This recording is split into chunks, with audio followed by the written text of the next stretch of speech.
What would it be like without birdsong? Purpose and passion. This is the third in a series of talks on personal management and how to lead a life worth living and be happy. Kia ora, I'm Pat. People who have purpose and passion tend to be very happy. This talk suggests ways to help you find a purpose and passion. It's the start of a process that leads to taking actions that meet your personal aspirations and expectations, lead a life worth living, and through this, achieve happiness. Think about those people that you know who are happy. I suspect they are enthusiasts about something. Their work, their hobby, their family, sport, a campaign issue, an organisation they support, or learning something, for example. When I was a student studying life sciences, I read a book called Silent Spring by Rachel Carson. At the time, organic pesticides and herbicides were used with little knowledge of their ecological impact. One impact was that it affected the ability of birds to breed. Their egg showers did not form properly because of the organic pesticides. Nice. So what would it be like to live in a world without a dawn chorus and bird song? It's a delight waking up to. And this book, Silent Spring, was critical in my choice of taking an ecological-based degree and with it a desire to bring about environmental change. And when I reflect on this choice and my passion for the natural world, it started even before then, when I was a child, living near the countryside and having a mother who took us blackberrying, collecting rose hips or chestnuts, for example. Later on as a teenager, I used to go fishing, as much for being near rivers and lakes as for the sport.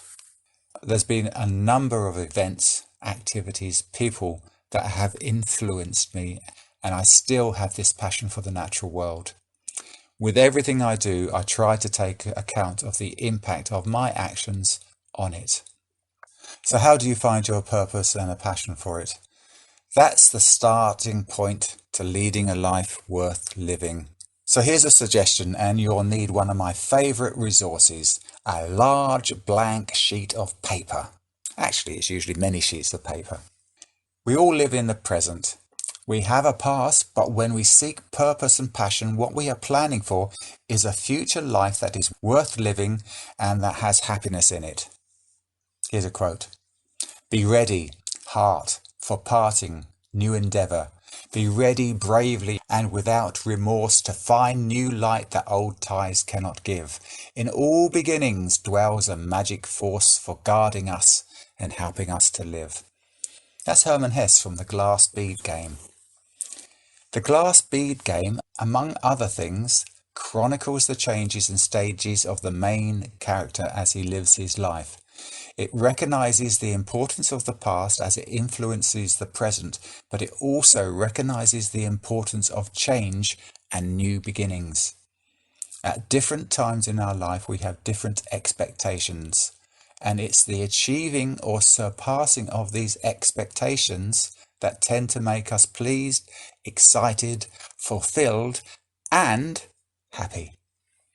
At different stages of our life, doing different things brings about us happiness. And usually it is the doing, the process, that actually brings about happiness. Often it's the doing stuff with other people, the collaboration and sharing of experiences that is as important as the actual things we do. This is what I mean by a life worth living. So on this blank paper, write down all of those things in your life that have been exciting, or that have made you feel good about yourself, or that have been important landmarks. Include all those people that have been influential at those times. As a child, who were your friends? What did you do with them? Quite likely you don't know them now, but they were important then. Which family members were most important? What did they do with you to make them important? Who was your first girl or boyfriend? Have you made something that gave you pleasure? Who taught you how to make it? What teachers inspired you? What work have you enjoyed and why? Have you been anywhere that was inspiring? Who with? Have you been inspired by someone? What makes you laugh or brings you joy? What you'll end up with is a random list of events, activities, people and places, sometimes called a brainstorm. You're effectively emptying your head of these things onto the piece of paper. Expectations met and people you have collaborated with are helpful phrases to remember when you're doing this brainstorm. There's a number of ways to organise this brainstorm. One that I found helpful is to create a timeline. You'll need more blank paper.